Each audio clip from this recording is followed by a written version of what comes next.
და ჩვენ რომ წარმოვიდგინოთ კონდეს რას ნიშნავს ამერიკის შეერთებული შტატები ნატოსთვის მარტივი ციფრები შეგვიძლია მოვიყვანოთ რომ ცოცხალი ძალის კუთხით მთლიანად ნატოს სამხედრო კონტინგენტი რაც არის დაახლოებით 40%-ს შეადგენს ამერიკელი სამხედროები.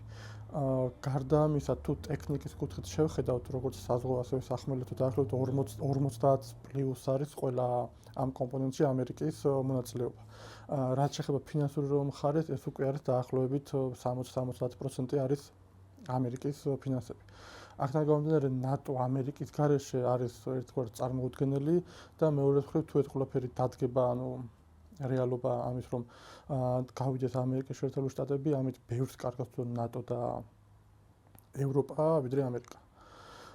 და აქ ერთი საგულისხმო ფაქტია, რომ ნატოდან გასვლის ფაქტი ერთი არსებობს ისტორიის განმავლობაში. ეს არის 66 წელს დეგოლის მიერ საფრანგეთმა დატოვა სამხედრო ალიანსი, მაგრამ სამხედრო კი ნაწილობრივ დატოვა, ეს იყო სამხედრო, ის არ მონაწილეობდა სამხედრო ინტერვენციებში, მაგრამ პოლიტიკურ ნაწილში ის მონაწილეობდა და მათ შორის იგივე საიდუმლოში ნახმარები დოკუმენტები ასე შემდეგ ყველაფერზე ჰქონდა წვდომა საფრანგეთს.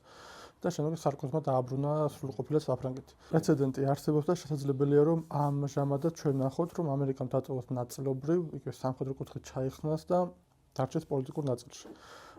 აქ კიდევ ერთი არის მნიშვნელოვანი რომ ეს ტრამპა თქვა, აი მე ხვალ ვტოვებ ნატოს ასე არ ხდება, რადგან იქ არის გარკვეული პროცედურები და უნდა გააკეთოს მან განცხადება და ერთი წლის შემდეგ შეუძლია დატოვოს ნატოს სამხედრო ალიანსი.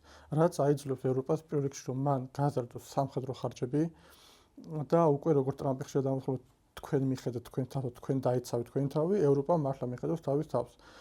რაც რა თქმა უნდა შეცვლის მნიშვნელოვნად მსოფლიო ბალანსს. და აქ უკვე ჩინეთი, იგივე რუსული ძალები გააქტიურდებიან, რადგან დღეს ჩვენ ხედავთ რომ რეალურად ნატო არის ტრამპს დავეთანხმები რომ ქაღალდის ვებხვი და მას რაღაც ქმეთი ნაბიჯების გადადგმა არ შეუძლია არაკეთებს. რადგან იგივე უკრაინასთან დაკავშირებით იყო ბევრი მცდელობა რომ ჩართული იყო ნატო, ეხლაც არის და ჩვენ ხედავთ რომ ცალკეული ქვეყნები მონაწილეობენ, მაგრამ ეს ანუ სახელი რომ ნატო მონაწილეობს ეს არ არის და ჩნდება კითხვა რეალურად ანუ რა ფუნქცია შეერჩა დღეს ნატოს ალიანსს, რადგან იქ მეხუთე პუნქტი შეეხება თავდაცვას და არა თავდასხმას. ამ შემთხვევაში ნატო შესაძლოა თქვას რომ ეს არ არის ჩემი ომი, რაც ამერიკა ხორციელებს, რადგან ამერიკა ხორციელებს სხვა ქვეყანაში შეჭრას და დაპყრობას, ხო რეალურად ეს არის.